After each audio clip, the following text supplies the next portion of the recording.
Today we will work on a road sign. The task is not difficult, but quite interesting.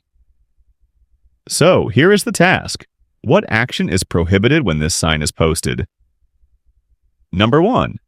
Left turns at the intersection. Number 2. Turning around to go in the opposite direction. Number 3. Merging into traffic. Number 4. Entering a one-way street. Pause the video and write your answer in the comments. At the end of the video, you will find out whether you are right or not. I'll set the timer and give you 5 seconds to think it over.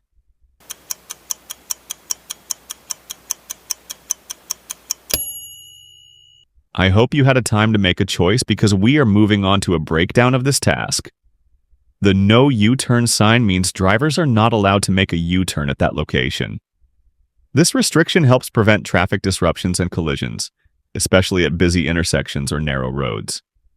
So the correct answer is number 2. Congratulations if you have chosen it. Subscribe to my channel so that the police never stop you and issue a fine. Drive safely and take care.